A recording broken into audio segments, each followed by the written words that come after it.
Una de las problemáticas que abarcan la complejidad del paso de los estudiantes por una institución de educación superior y que carecen de visibilidad tanto a nivel público como privado es la violencia sexual. Esta se denomina como un tipo de violencia de género que incluye cualquier acto, acción o comportamiento de cualquier índole sexual que ocurre de manera coercitiva hacia una persona y sus órganos sexuales, afectando directamente los derechos humanos, específicamente los derechos sexuales y reproductivos. En ese sentido, se encuentra que el acoso sexual en espacios universitarios es una de las problemáticas más alarmantes y una de las situaciones más alarmantes en la actualidad, teniendo en cuenta que afecta el desarrollo académico y el bienestar de los estudiantes. Por ejemplo, se expresa por Guarderas en el año 2020 en uno de sus artículos publicados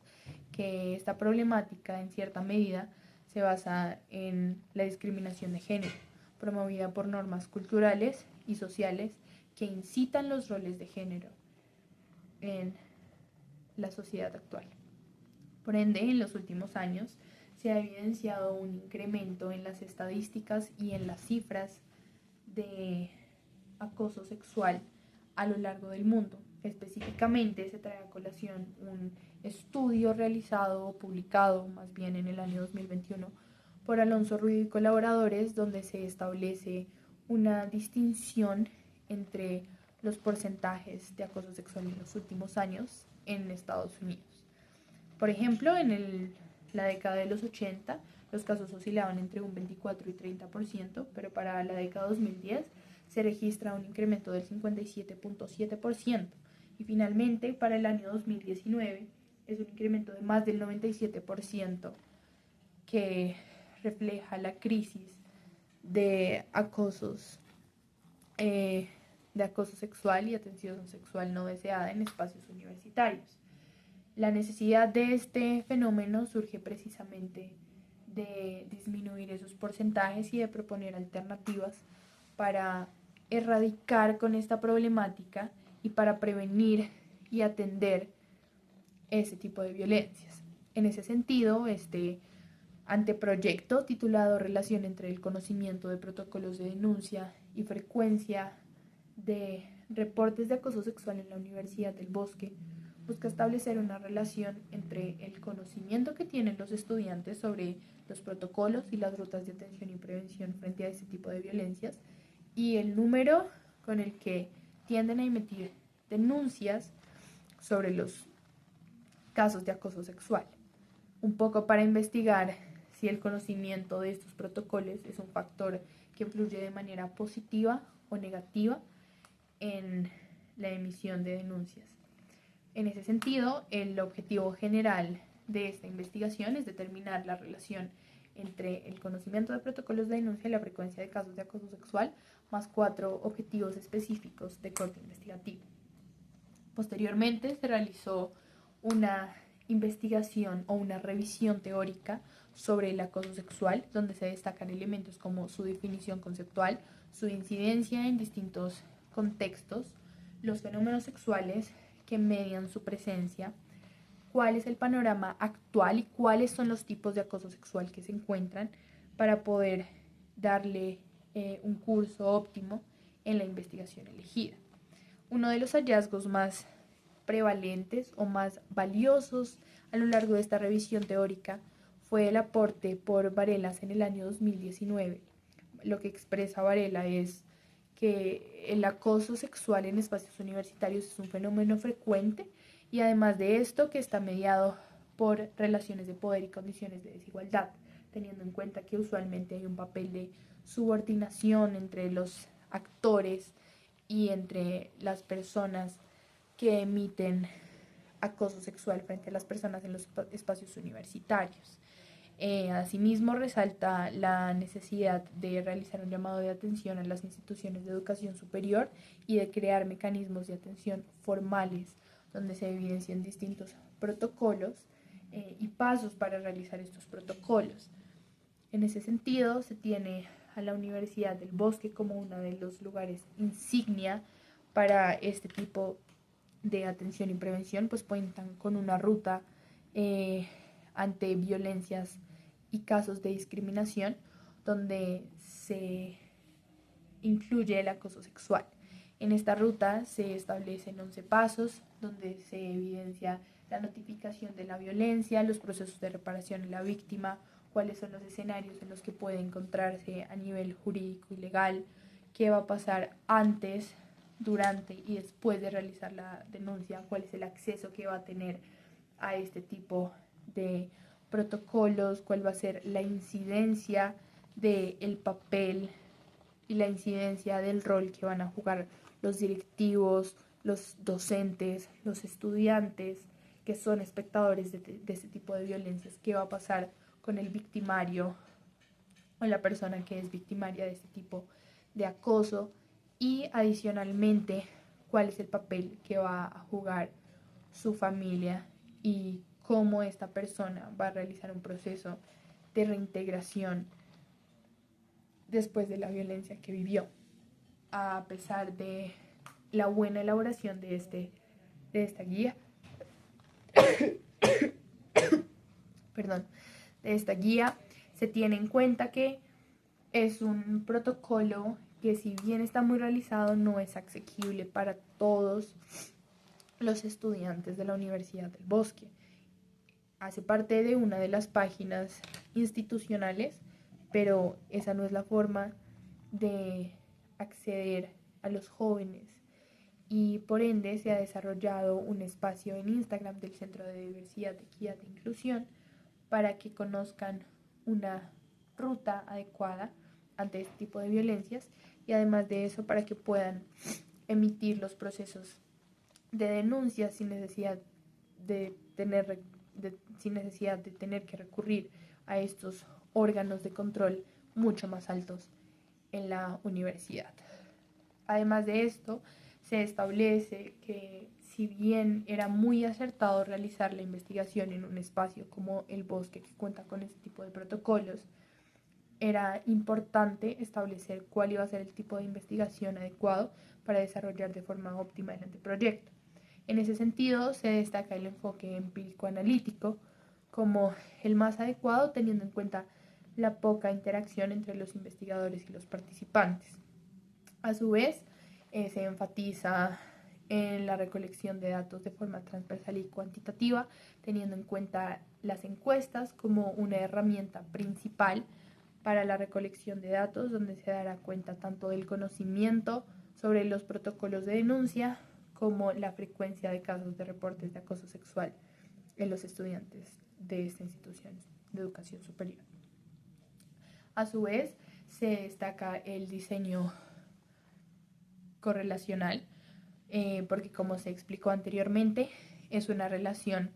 entre el conocimiento y la frecuencia de casos de acoso sexual, lo que se trata de realizar en este anteproyecto. Y por su parte es una investigación científica, teniendo en cuenta los procesos de conocimiento que se llevarán a cabo, los procesos descriptivos y adicionalmente la delicadeza de esta problemática. En casos de acoso sexual, si bien son fenómenos sociales bastante amplios, cuando se realizan este tipo de correlaciones, de procesos estadísticos donde se enfatiza en la normalidad o no normalidad de los datos y conocer un poco cuáles son los mecanismos y los pasos a seguir entre este tipo de trabajos, es pertinente realizar las investigaciones científicas para poder proponer más adelante soluciones a este tipo de problemáticas en la sociedad. Por otro lado, con respecto a los aspectos éticos y legales, se enfatiza en la entrega de un consentimiento informado a todos los participantes, donde se aclara que su inmersión en la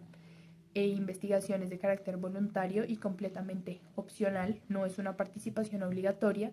y se aplican los principios éticos de beneficencia, no maleficencia, autonomía y justicia, teniendo en cuenta que lo más importante para los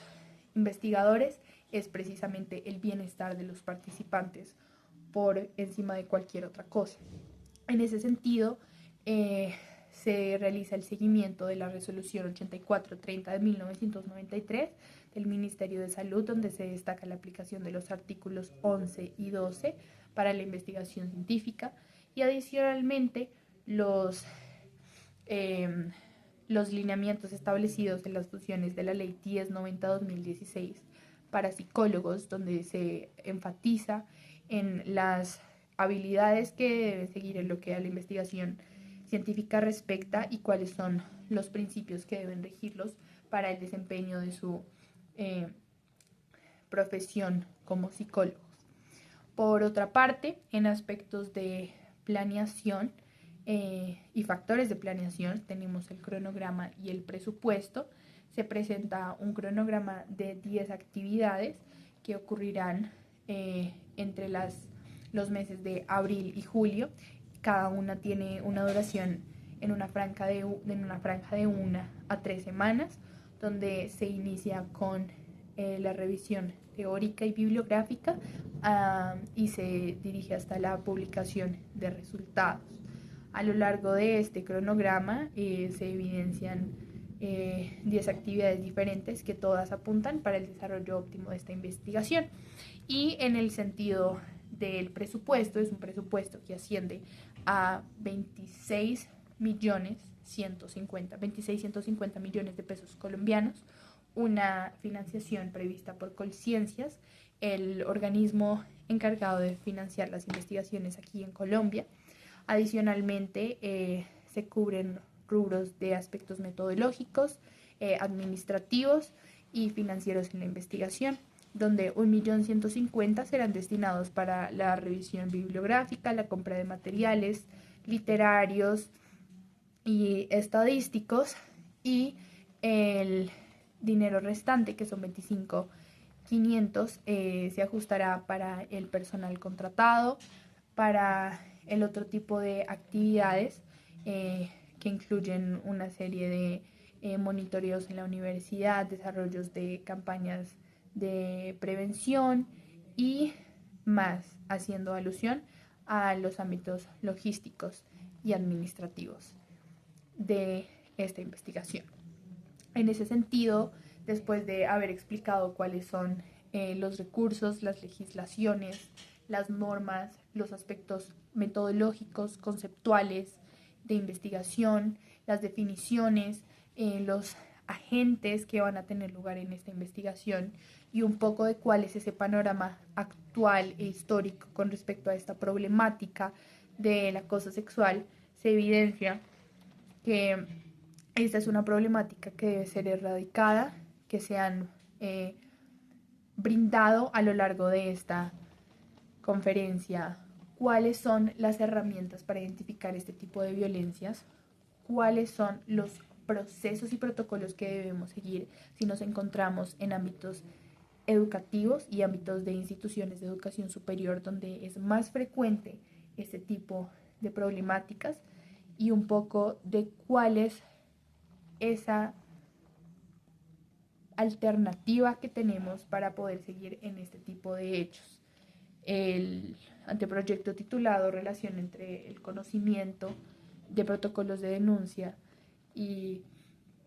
la frecuencia de casos de acoso sexual en la Universidad del Bosque no es una guía para seguir como la que establece la Universidad del Bosque y de la que se habla al principio de esta conferencia. Más que todo es una herramienta para poder entender cuáles son las problemáticas que están permeando la vida de los adolescentes hoy en día, que se sumergen en este tipo de ámbitos buscando oportunidades laborales y profesionales distintas y se encuentran con este tipo de problemáticas, y adicionalmente cuáles son los recursos que pueden seguir los padres de familia, los docentes, los directivos, las personas que se encargan de conformar el personal administrativo y logístico de estas instituciones, y adicionalmente cómo es la manera en la que se pueden juntar y trabajar en equipo para lograr una serie de alternativas que puedan solventar todas estas problemáticas que enfrentan los estudiantes, y adicionalmente de unirse para crear un ambiente más seguro, confiable y un espacio de calidad para que los estudiantes puedan emitir sus denuncias sin problema y sentirse a salvos en la universidad.